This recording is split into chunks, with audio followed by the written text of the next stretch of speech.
नमस्कार बच्चों।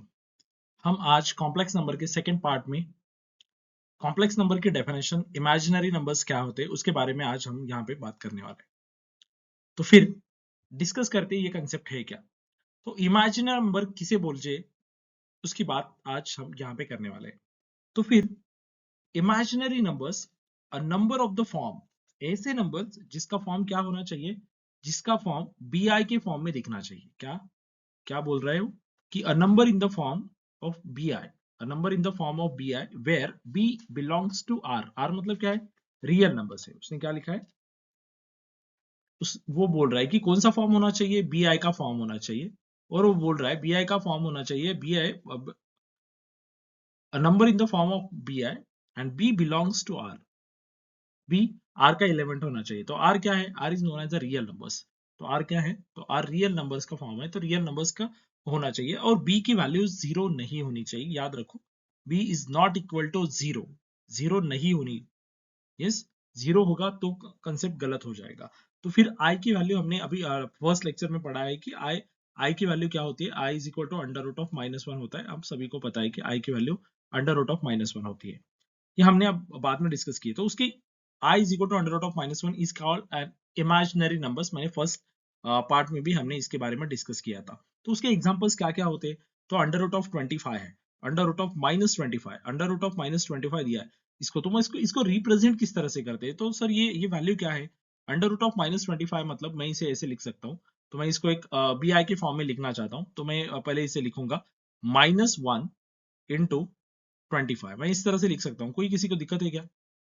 कोई प्रॉब्लम नहीं। तो फिर आगे चलते हैं। तो मैं इसे लिख सकता हूँ minus under root of 1 -1 into under root of 25। मैं इसे लिख सकता हूँ 25। तो हमें पता है ये 25 का स्क्वायर रूट कितना मिलता है। तो मुझे पता है -1 into square root of 25 that is equal to 5। तो मुझे 5 मिला। तो minus under root of -1 that is equal to, हमने अभी यहाँ पे देखा है, अभी यहाँ पे हमने देखा I is equal to under root of -1। तो -5 अंडर रूट ऑफ -1 की जगह पे हम क्या लिख सकते हैं? तो आई लिख सकते हैं। तो इसका मतलब i into five that is equal to, मैं क्या लिख सकता हूँ? फाइव आयोटा लिख सकता हूँ, फाइव आयोटा लिख सकता हूँ। तो फिर ये वैल्यू किसकी मिली हमें? तो अंडर रूट ऑफ -25 को मैं क्या लिख सकता हूँ? तो -25 को मैं लिख सकता हूँ, तो under root of -25 that is equal to 5 root 5 iota, 5 iota में यहाँ पे लिख सकता हूँ। इसी तरह से यहाँ पे और भी कुछ दिए हैं। Under root of -11 iota, 2/7 iota, ये 2 आयोटा, ये 2 iota, 2/7 iota, minus under 11 iota. तो ये इस तरह के हम नंबर्स लिख सकते हैं। तो इसने कुछ इंपॉर्टेंट कंसेप्ट नोट दिए है। तो पहला देखते हैं, the number I satisfy following properties. I जो होता है वो कौन सी प्रॉपर्टीज सेटिस्फाई करता है उसके बारे में डिस्कस करेंगे। तो आई मल्टीप्लाइड बाय जीरो, मतलब इमेजिनरी नंबर्स आई को किससे भी मल्टीप्लाई किया तो मुझे क्या मिलेगा? I multiply by zero that is equal to zero मिलता है। If A belongs to R, अगर ए अगर real numbers, A is element of real numbers, मतलब ए अगर रियल नंबर है, तो then under root of -a², तो मैं क्या बोल रहा हूँ यहाँ, under root of -a² is equal to under root of iota square and a²। तो मैं इसे इस तरह से लिख सकता हूँ, अंडर रूट ऑफ -a² को।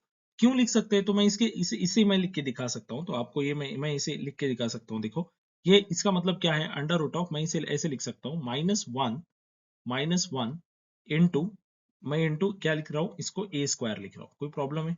तो ठीक है, तो मैं इसे लिख सकता हूँ। तो मुझे अभी पता है, अभी क्या पता है कि -1, तो हमने अगर यहाँ पे I² लिखा है, मतलब मेरा बोलने का मतलब है कि अगर वैल्यू आई की वैल्यू, अगर I is equal to under root of -1 है, तो भाई I² इज इक्वल टू क्या होगा? Iota square is equal to होगा under root of -1²। Under root of -1² होता है, अंडर रूट ऑफ -1² होता है, मतलब 2 और ये अंडर रूट गेट, ये स्क्वायर रूट और 2 गेट कैंसिल। तो I² की वैल्यू मुझे क्या मिलेगी? I² की वैल्यू मुझे -1 मिलती है। तो मैं -1 के जगह पे अंडर रूट में मैं -1 के जगह पे आयोटा स्क्वायर लिख सकता हूँ, आयोटा स्क्वायर इंटू मैं इसको a² एज इट इज लिख सकता हूँ। तो मतलब है under root of -a² that is equal to क्या मिलता है मुझे? Under root of -a² that is equal to मुझे मिलेगा under root of, that is equal to under root of, ये जो भी वैल्यू है अंडर रूट ऑफ क्या मिला? Under root of iota square into a², ये पहला।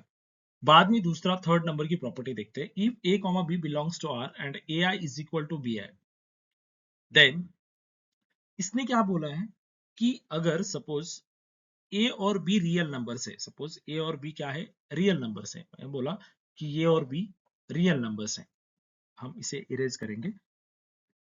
तो ये थर्ड वाली प्रॉपर्टी इतना याद रखो, if a comma b belongs to r and then ai is equal to bi, imaginary parts को इक्वल करना है बस, और रियल पार्ट्स को इक्वल होता है। अगर ai is equal to bi है तो उसका मतलब क्या है कि अगर मैंने लिखा ai is equal to bi है तो मैं क्या लिख सकता हूँ, ये i नीचे लेके कैंसिल आउट कर सकता हूँ, तो a is equal to bi upon i, आप इस तरह से भी लिख सकते हैं। तो i, तो ये आई गेट कैंसिल हो गया, तो वैल्यू क्या आ गई, a is equal to b आ गई, तो मैं इसे लिख सकता हूँ a is equal to b। तो इसका मतलब ये है प्रॉपर्टी नंबर थर्ड का। तो हम अब बात करते हैं नेक्स्ट स्लाइड्स के ऊपर जाके। तो नेक्स्ट स्लाइड्स क्या बताते हैं इसके बारे में डिस्कस करेंगे। नेक्स्ट वाली स्लाइड्स क्या कहती है, देखो कॉम्प्लेक्स नंबर की नेक्स्ट स्लाइड है, इसकी कॉम्प्लेक्स नंबर की डेफिनेशंस यहाँ पे दी गई है। तो डेफिनेशंस पहले रीड करते हैं, डेफिनेशंस है क्या, पहले डेफिनेशंस की बात करते हैं, डेफिनेशंस है क्या उसके बारे में बाद में आगे सॉल्व करते हैं। देखो डेफिनेशंस क्या बताती है, number of the form a plus iota b, मतलब नंबर का फॉर्म किस तरह से होना चाहिए, a प्लस आयोटा की b, a plus iota b के फॉर्म में नंबर का फॉर्म दिखना चाहिए। और इसमें मैंने यहाँ पे लिखा क्या, किस तरह का फॉर्म होना चाहिए, a plus iota b, a plus iota b के फॉर्म में कॉम्प्लेक्स नंबर होना चाहिए, और उसमें से क्या होना चाहिए, a comma b belongs to R, R belongs to R मतलब a comma b real numbers होने चाहिए। तो हमें i की तो वैल्यू पता है, i इज इक्वल टू क्या होता है, i is equal to under root of minus one होता है, और I square is equal to क्या होता है, माइनस वन होता है, is called a complex number. तो उसको क्या बोलते हैं, this is called as a complex number and is usually denoted by z। तो इसको किस तरह से डिनोट किया जाता है, z नंबर जो भी लिखते हैं, z नंबर्स को हमें कॉम्प्लेक्स नंबर्स बोल के डिनोट किया जाता है, z is known as denoted by complex number, z किससे डिनोट करते हैं, कॉम्प्लेक्स नंबर।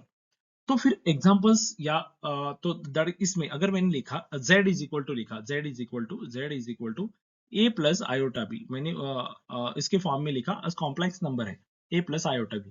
उसने बोला a कॉमा b क्या है, a और b रियल नंबर्स हैं, किसके, उस कॉम्प्लेक्स नंबर के फॉर्म में।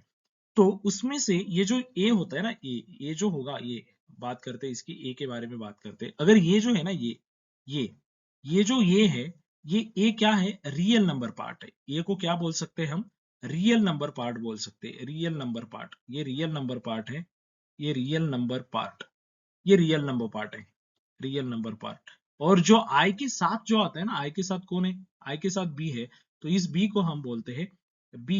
b हमारा कौन है, तो हमारा b है, बी जो है हमारा आई के साथ डिनोट होता है, तो इमेजिनरी पार्ट है इस कॉम्प्लेक्स का, कौन सा है, इमेजिनरी नंबर पार्ट, या तो इमेजिनरी, इमेजिनरी, ये इमेजिनरी पार्ट है, ये इमेजिनरी पार्ट है, और वो रियल पार्ट है।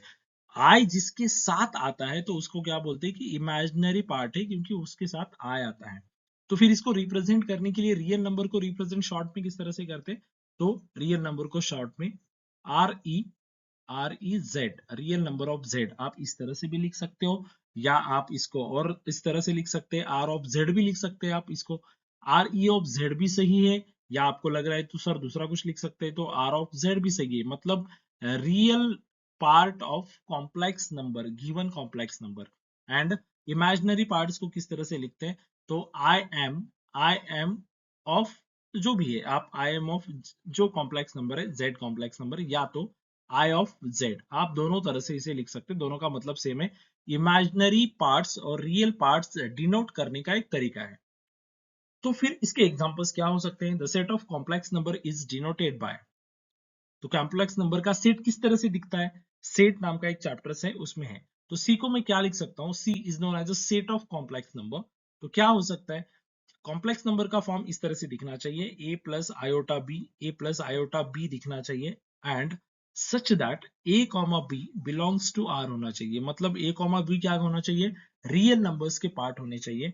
एंड मैं बात करूंगा तो i क्या होना चाहिए, i is equal to under root of minus one होता है, ये हम लोगों को पता है, यस। तो ये i is equal to under root of minus four, ये क्या है, the set of complex number का ये सेट है। तो एग्जाम्पल किस तरह से दिखते हैं सर, तो मैं, मेरी बात है कि एग्जाम्पल इस तरह से दिखते हैं, क्या हो सकते हैं एग्जाम्पल, तो मैं बता सकता हूँ कि भाई एग्जाम्पल होते हैं 3 प्लस 2 आयोटा ये इस तरह से लिख सकते हैं 5 माइनस 3 आयोटा, समथिंग कुछ भी लिख सकते हैं आप। 3 प्लस 2 आयोटा, या 7 प्लस 15 आयोटा, आप कुछ भी लिख सकते हो, या 6 प्लस 7/2 आयोटा, आप कुछ भी लिख सकते हैं। तो इसमें से क्या है, इसमें से आपने अगर देखा तो इसमें से जो ये पार्ट है ना, ये 6 is known as a real part and this is known as a real part. हम क्या लिख सकते हैं, इसे रियल पार्ट लिख सकते हैं, रियल पार्ट्स। ये 6 क्या है, तो ये 6 है रियल ऑफ कॉम्प्लेक्स नंबर। जो भी मैंने सपोज इसको मैंने z कॉम्प्लेक्स नंबर सपोज किया, तो ये 6 is known as R of z, मतलब उस कॉम्प्लेक्स नंबर का रियल पार्ट है। और ये 7/2 जो है, ये 7/2 क्या होगा, तो ये 7/2 है imaginary part of z, imaginary part of z है, इमेजिनरी पार्ट ऑफ z।